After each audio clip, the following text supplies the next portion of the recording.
Hello అందరికి. ఇంట్లో నేను ఏదైనా చేద్దాం అనుకున్నప్పుడు అవే ఉండవు. అదేందో ఈ రోజు నేను గులాబ్ జామున్ చేద్దాం అనుకున్నప్పుడు గులాబ్ జామున్ మిక్స్ లేదు, కానీ నేను చేయడం మాత్రం మానలేదనమాట. చేశాను, తిన్నాను కూడా, సూపర్గా వచ్చింది. నిజంగా మీరు కూడా చెప్తే నంబర్, నేను బ్రెడ్తోనే చేశాను ఈ రెసిపీ.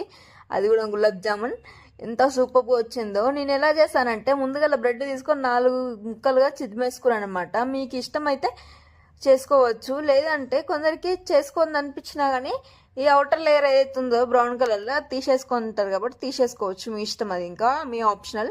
నేనైతే తీసేయలేదు. అందులోకి కొన్నిటిగా పాలు యాడ్ చేసుకొని ఇప్పుడు ఉండలు కడితే వచ్చేటట్టుగా కలుపుకోవాలి. కలుపుకున్న వాటిని ఇంకా ఉండల్లా జుట్టేసుకోవడమే. జుట్టుకున్నాక మీరైతే షుగర్ సిరప్ ఫస్ట్ చేసేసుకోండి.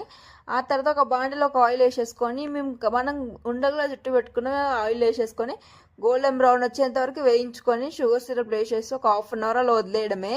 చాలా బాగుంటాయి. మీరు చెప్తే నమ్మరు, ఏమంటారు, గులాబ్ జామున్ లాగానే ఉంటాయి. సరే కానీ వెళ్ళొస్తాను. సబ్స్క్రైబ్ చేసుకోండి, అలా లైక్ కూడా కొట్టేసేయండి. ఇంకా ఓకే, బాయ్.